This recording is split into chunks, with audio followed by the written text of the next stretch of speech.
Hari ini kita telah menyambut pelajar-pelajar baru Universiti Malaysia Pahang Sultan Abdullah, yang mana kita berada di kampus PAI Besar, yang mana hari ini kita ada lebih kurang 111% pelajar diploma yang mendaftar di MPSA, sama ada di kampus PAI Besar ataupun kampus Pekan.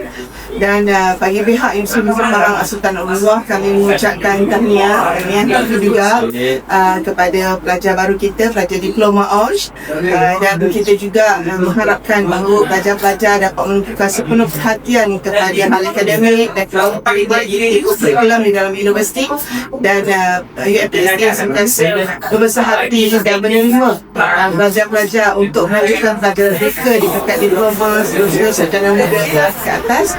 Dan kita berharap bahawa mereka lah akan keluar nanti insyaAllah sebagai insan-insan yang akan memenuhi keperluan tenaga di luar sana.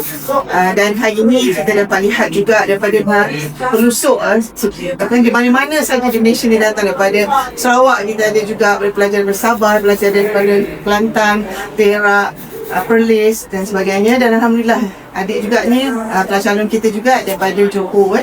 Dan tahniah sekali lagi, dan insyaAllah pelajar bersungguh-sungguh, dan kita mengharapkan beliau akan meneruskan pengajaran mereka bukan hanya di peringkat diploma tetapi juga sarjana muda di masa akan datang. So tahniah, selamat datang kepada semua pelajar-pelajar baru diploma sesi akademik 26-27 Universiti Malaysia Pahang Sultan Abdullah.